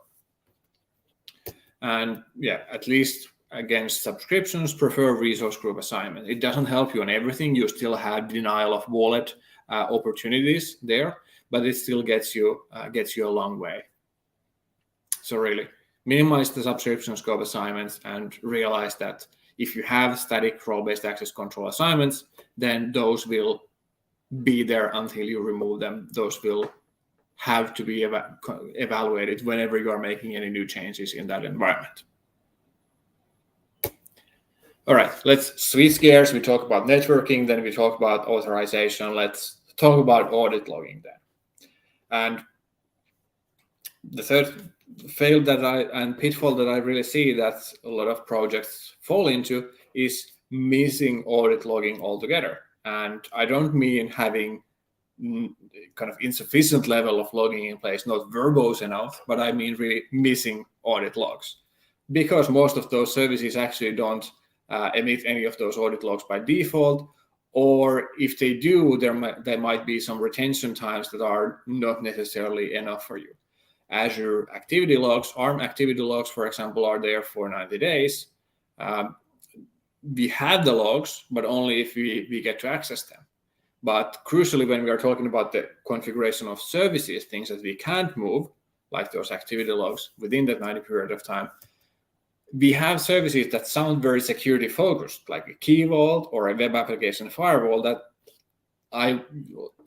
you will think will have audit logging enabled. But no, key vault and web application firewall are examples of services that don't actually create any type of data plane or content logs or administrative logs within their quote unquote runtime.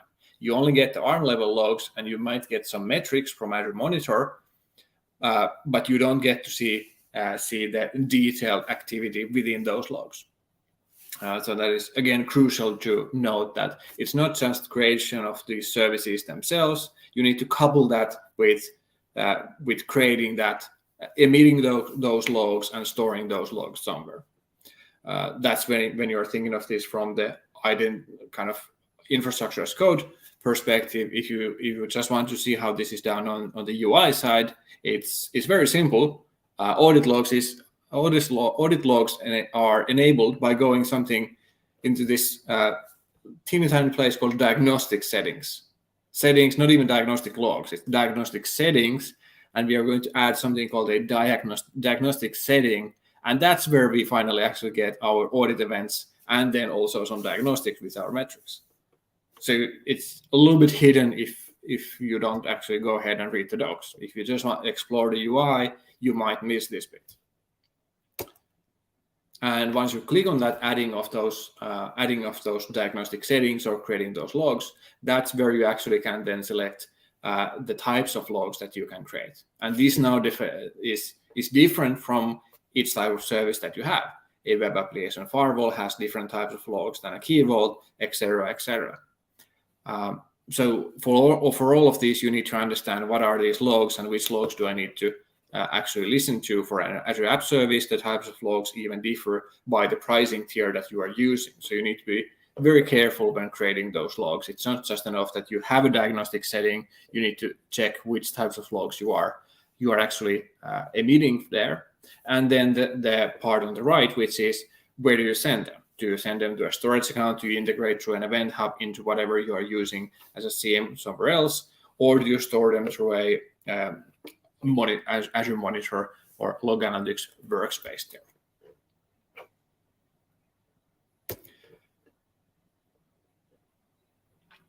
Another topic there, how to mitigate that, will be to add automatic alerts from, I guess, Microsoft Defender for Cloud or Microsoft Defender for X. Not even sure right now what's the branding for this particular feature.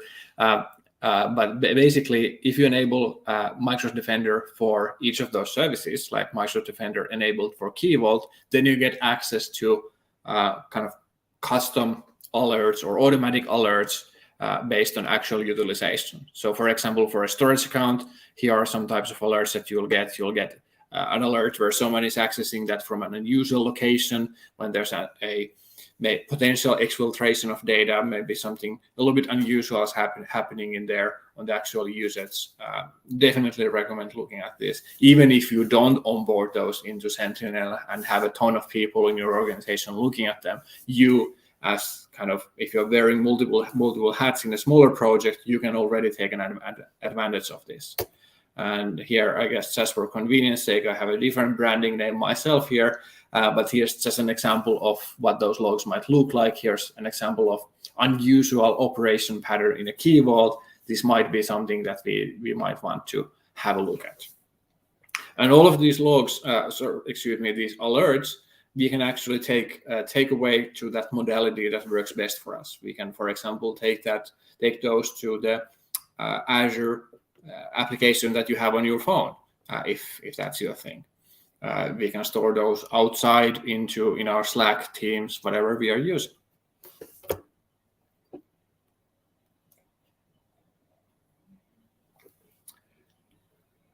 All right. Lastly, I'm going to talk about separately from that authorization piece. I'm going to talk about legacy access keys.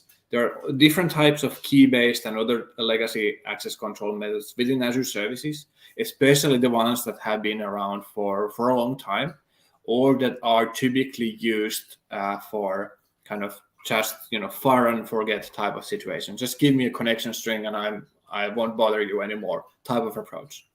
Well, a storage account is an example of that. A storage account basically has this access key, this shared key, that if you have access to that key, if you get your hands on that key, you can basically do anything within the data plane. You can create new SAS tokens, you can delete data, you can read data, you can do anything, as I said. So instead, what you should do is, first of all, you should restrict access to this particular Azure Resource Manager call, Microsoft storage accounts list keys. You should prevent or at least monitor access to that. The earlier example that I had was when someone actually performed this action, I'm sending an alert. Well, that's great.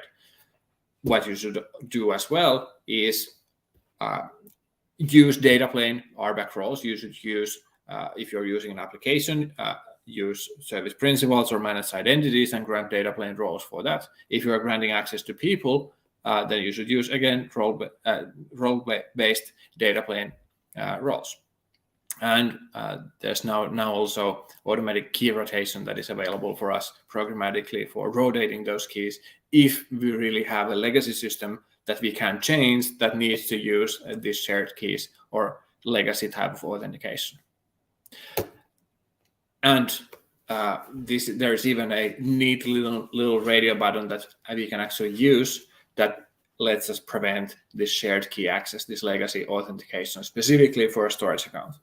And this is a typical example or very nice example of something that can be considered as a misconfiguration. Is this box ticked or not, basically? If it's disabled, if it's enabled, what happens to our environment? Can we actually make this change? We don't know. We need to check some docs, and then there's kind of analysis paralysis in there.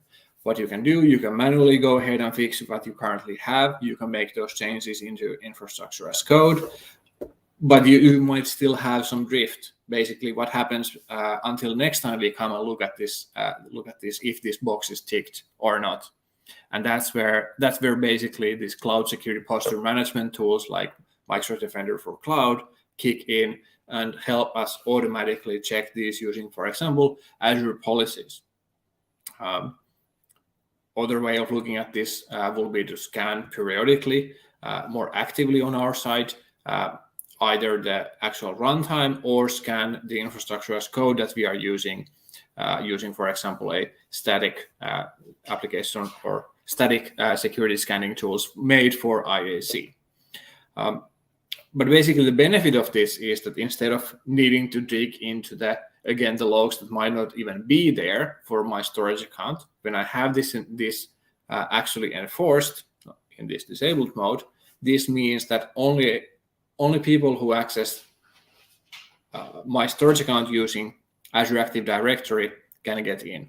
And that means that I get centralized logging, and that centralized logging is actually within Azure Active Directory signing logs, which means that they are write once, read many type of storage, which means that I can't, as a baddie, go in and delete those types of logs.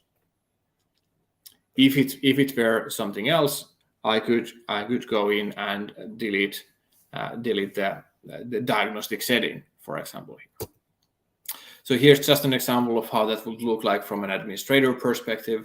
You might, if you are not an admin in your Azure Active Directory tenant, you might not even see this type of log. But basically, here's an example where I'm signing into a custom application, and what type of information do I get there? What sort of authentication was used? Was it crucially not just the successful ones, but also the failed attempts that I'm getting here are reported.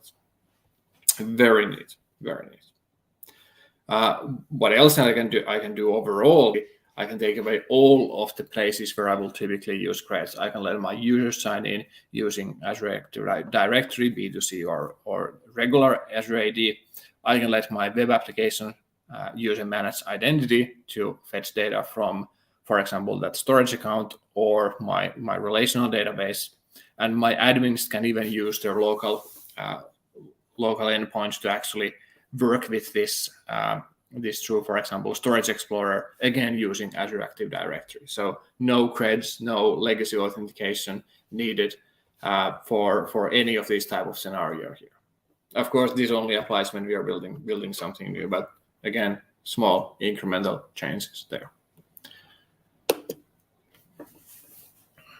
Here's an example of how these changes could look like when we are working with infrastructure as code security tools. This is an example of an infrastructure as code tool that can act as a static application security scanning tool, but the same rule set can actually be used. This is from Checo. The same rules that can actually be used here. I'm using it in Visual Studio Code as basically security intelligence, getting into whenever I'm writing my infrastructure as code template. I already get the tooltip saying that I'm doing something wrong. Very neat. I definitely suggest you take a look at tools like this. And then we are about to wrap up and start some Q&A. I have a couple of slides for you to take away. Basically on the tooling side, or kind of how to learn what to do in order to actually do better. There's lots of different materials for building your cloud security framework. There's the kind of cloud agnostic, kind of compliance-driven way of looking at things by Cloud Security Alliance. There's Cloud Control Matrix that was just updated to the version 4 that maps whatever you are doing in, for example, Azure into those industry standard controls and baselines, and that's basically the glue that sticks what you are doing from the technical side into those internal or external auditors. So it's the translation layer between those two worlds. For Azure specifically, there's Azure Security Benchmark and various Azure Security baselines. So the Azure Security Benchmark is the set of policies, the policy initiative that you have on your Azure environment. And Azure Security Baseline is basically a documentation page of security documentation for each Azure service. So there's an Azure Security Baseline documentation, set of security best practices for example, storage account or a key vault, and et cetera, et cetera, et cetera. Really recommend looking at this official source from Microsoft. And then for an unofficial one, if you're working with Azure Policy, I recommend looking at AZ Advertiser. Really great web environment for exploring what's within individual Azure policies, what's even doable using Azure policies, and what is the version history, what is within a policy initiative, and so on. really good UI for exploring all of that. I mentioned IAC, infrastructure as code, static scanning. There's lots of examples there. There's paid versions, freemium versions, completely open source tools. Here's just 2 examples. There's Checkov, there's Tenable, very good solutions that also integrate with your IDE and basically provide this kind of security linting capabilities there as well. And if you're working with containers, the same things apply. I consider a cloud infrastructure that runs Kubernetes, again, prone to misconfigurations. There's you can run Docker scan as part of your builds when you're building your Docker images. You can automate that, and you can use Kube Audit or Kubescape to inspect the security posture of your Kubernetes infrastructure. And then finally, just a shameless plug, self-promotion there again. Check out the book. Still, despite all of the rebranding of the tools, still very relevant. I've also done 2 years ago did a security best practice course for developers in LinkedIn Learning. Please feel free to check out that as well. And with that, I believe I'm ready for some rants and Q&A.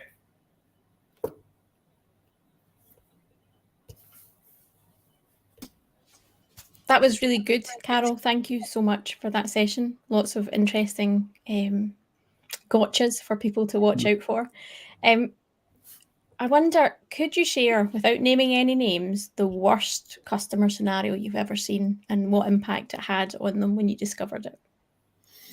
Yeah, I mean, the worst ones are most likely the ones that have all of these and multiple places, and when you fix them, it's kind of a whack-a-mole that it keeps on resurfacing. But certainly I think specifically kind of this, let's say, banging my head against the wall type of moments have really come from cases where the understanding of security posture is different from the reality. So that there have been investments in security. For example, there's maybe been even an external kind of pen test, or there has been work produced regarding this. But there's this kind of illusion of security in place, and not necessarily anything's being done in there. So today's World Password Day. What kind of things would you share around passwords? Because there's differentiating kind of advice from change your password to every 30 days and it has to be 12 characters long with complexness, or now we're more towards the never change your password and have it really complex. Like, what would you say around passwords, Carol, given it's World Password Day? Yes.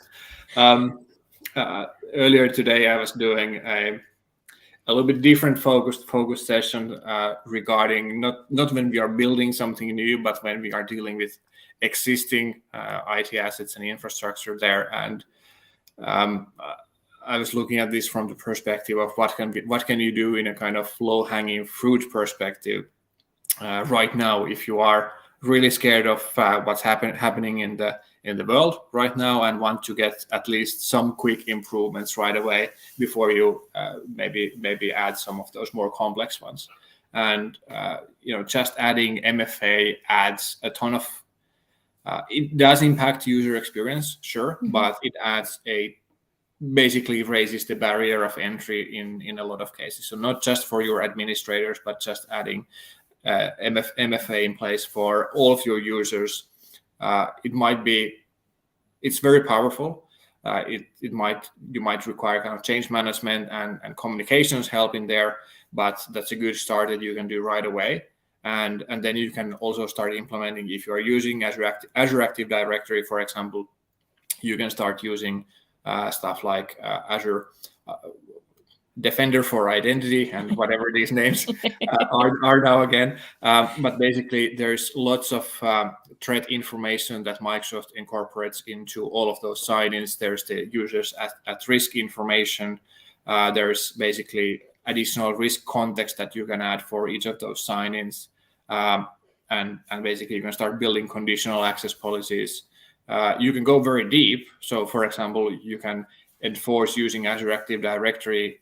You can, first of all, you can lock down, for example, I told you about storage. You can also lock down your Azure SQL, and you can, so that it only uses Azure AD.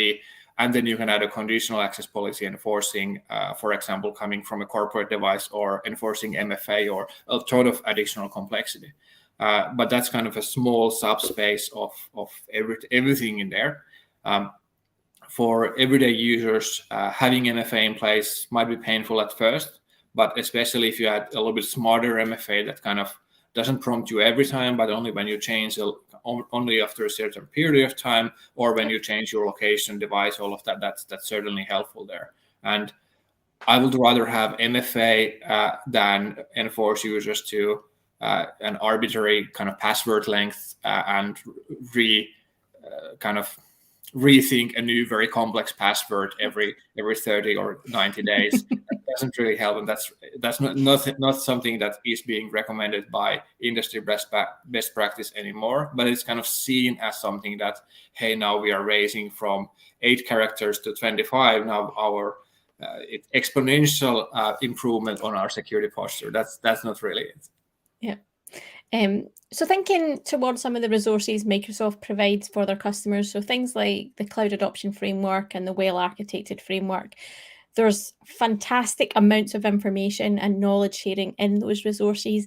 But I'm sure you've looked at them, Carol, and the sheer amount of information that is often in those resources can be overwhelming. But do you find that those kind of resources help people, or are they too heavy in information for helping people with their cloud implementations? Yeah, that's a very good question. First of all, I'm very happy that we have nowadays this information available. It used to be maybe a subset of a documentation for some services.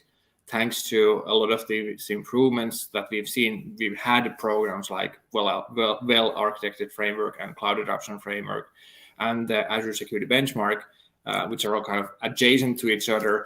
But from my perspective, that's all giving us actual ability to any sort of guidelines to rule. But as you as you correctly pointed out there, it's kind of overwhelming. Just like we've had CIS benchmarks for a lot of major providers for a long time, but if it was about lack of information, no one will kind of know.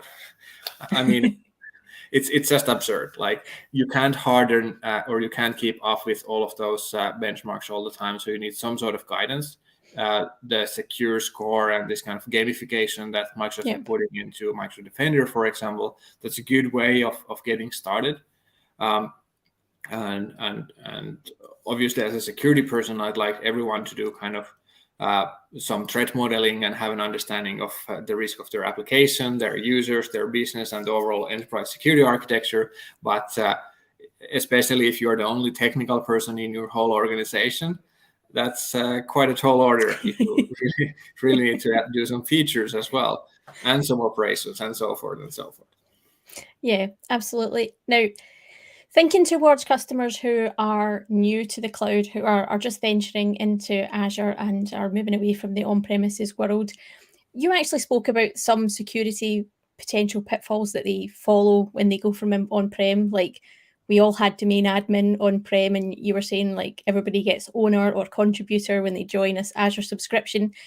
Do you think there's much of a mindset change that has to go on that journey from them from on-prem to the cloud, or do you think it's just a little bit of laziness where they're taking bad practices into the cloud world with them? What's your thoughts on that? Yeah, that's a lovely question. Whenever there is a huge leap in technology, you will sort of hope that we will start, because we don't have legacy, we will start building things the right way. Yep. But the truth is that it's kind of seen as an excuse to do things kind of faster. It's time to market is a very good value proposition for new technologies, because there aren't any of those controls so you don't need to worry about them. You'll just do your things. Same is true with for example, Kubernetes security. Right now, it's starting to get a lot of complexity in there. But broadly speaking, with cloud, there is certainly this, cloud skills themselves are still rare.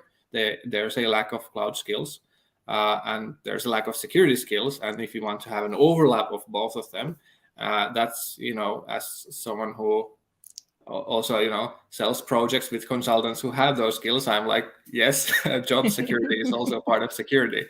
Yeah. Awesome. So thinking about those different teams that we have in an IT department, we'll often have, maybe your IT admins, your developers, your security, database administrators. Do you find that teams outside of that security team take security seriously enough and put enough effort into it? Or do you think that's potentially, like you said, where we need to upskill ourselves and think about it more when we're doing different tasks? Yeah, that's again an interesting question right there. So,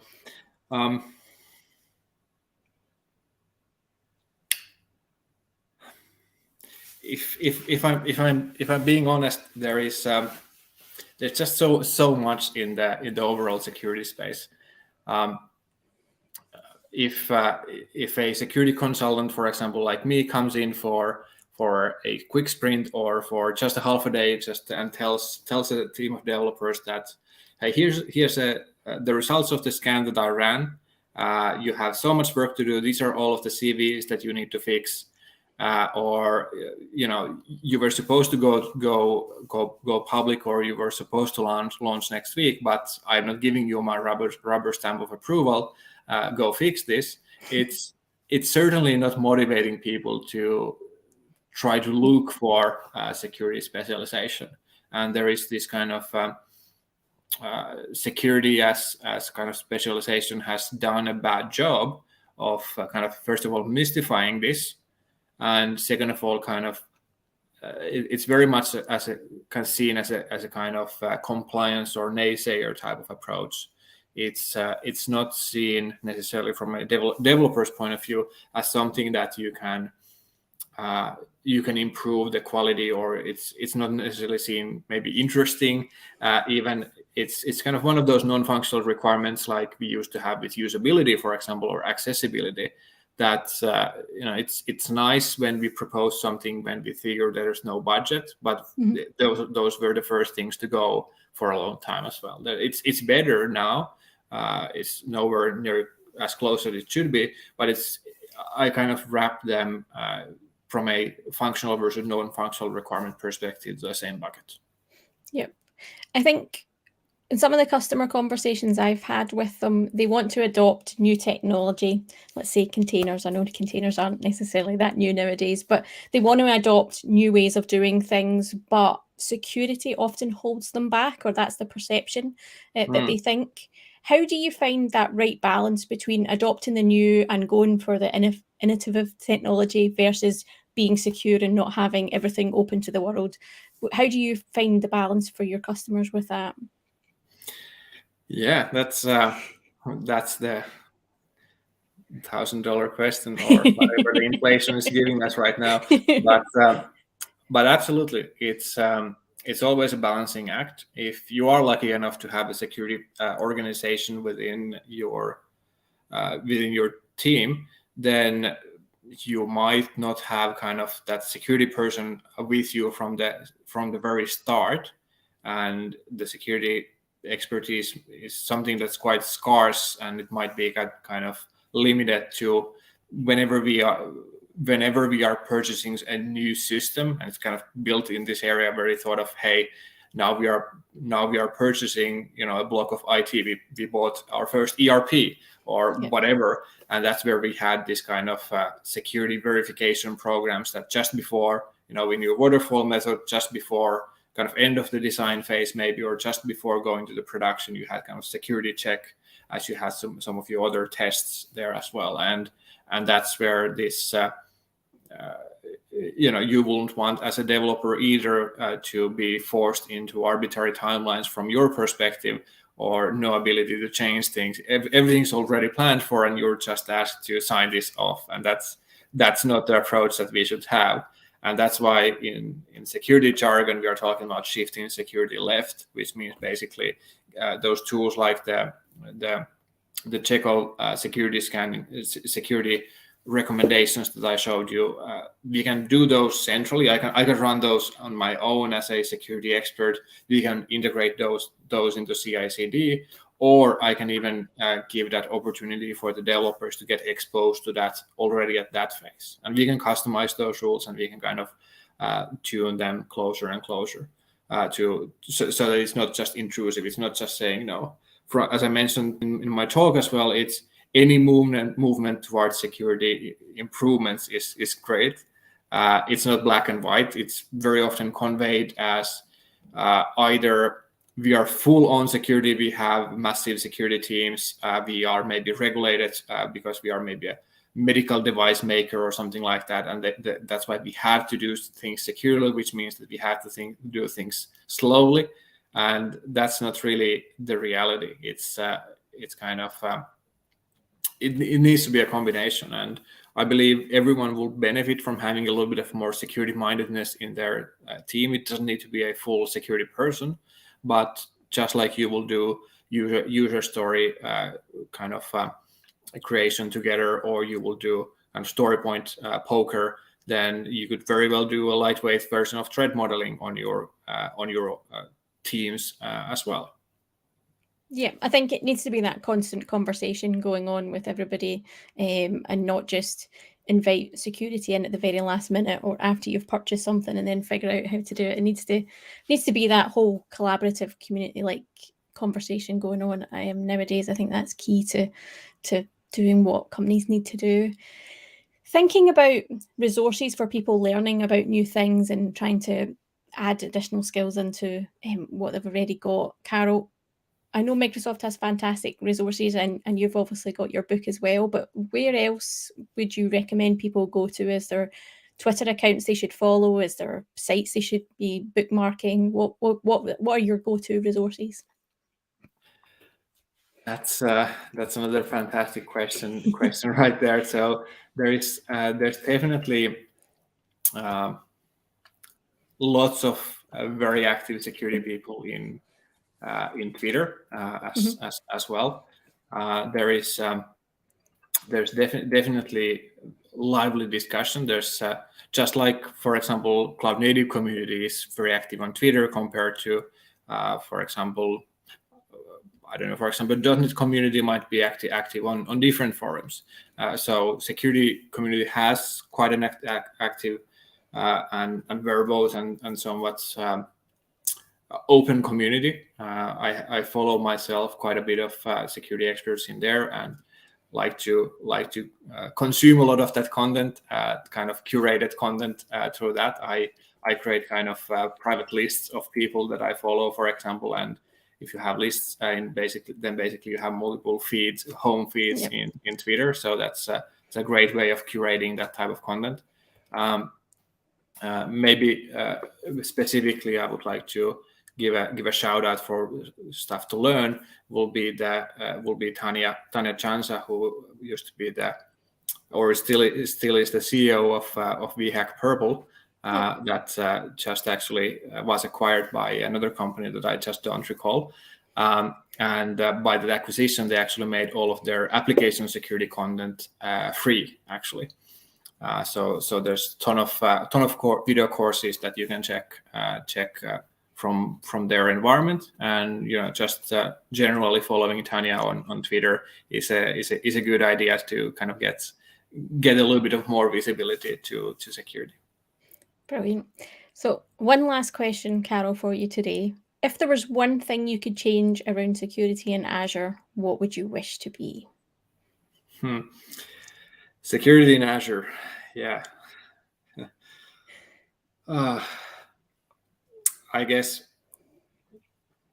there isn't a good answer that will satisfy my need for change and kind of be interesting enough for everyone as such here, but maybe that one bit that I would like to change is this kind of not specific to Azure, but overall this kind of asymmetry of this cloud security expertise, interest, skills, and people versus where it's all needed. So basically, There's a teeny tiny amount of people who know enough to be helpful, and a lot of people who actively don't want to know and might do some damage. Of course, there's a ton of people in between, but shifting that balance, getting more security interest into the people, into that bigger part of cloud people, because we have a lot of cloud people growing right now. We have a lot of cloud skills programs. There's some cyber programs from Microsoft now as well, and it's starting to get a pace on. But certainly, kind of within that existing community, I like to get a little bit more exposure there. Awesome. Thank you so much, Carol. For the audience, if they want to follow you or see you speak at another event, what have you got coming up, or where can they find you on Twitter? The screen name that I have here is also my Twitter handle. I have a few sessions coming up that I know in person. I'm going to dev some in Sweden in a couple of weeks. Then there's IgluConf in Finland. It used to be a conference in person in January in Finland. Now it's close to midsummer in Finland, also very nice. And then there's KCDC coming up as well. It's a lovely conference. It actually was actually last year my opener for post-COVID in-person conferences. I'm very, very happy for that as well. Brilliant. Sounds really good. Thank you so much for your time today, Carol. Thank you for your session. It was really insightful. Definitely taught me a few things because I didn't realize you could do IP address filtering on the storage access or the SaaS tokens. So I've learned something new today. So amazing for that. Also, thank you so much to our previous guests, to Gregor and to Shabazz and to Wim for giving up their time. It was great to have you on and have that chat. When we look towards other events, because GlobalAzure event is not just today, it's running for 3 days, so we still have a few more days left of the community sessions. Tomorrow on this live stream, wherever you're watching, we will be joined by Magnus, and he'll be hosting the show. He's got a few people to speak to. So he's got Dan from Confluent, and he'll be chatting about the various different services that Azure has. He'll also have Tim Huckabee, and he'll be talking about ethics of AI. So lots of things to come. If you're looking for other sessions, though, please do check out our website. We have, like I said, about 438 sessions at last count going on over the next few days. So be sure to get involved, speak to the community, say hello, and we hope to see you at more events and in the future as well. Thank you for tuning in today, folks. Really do appreciate it.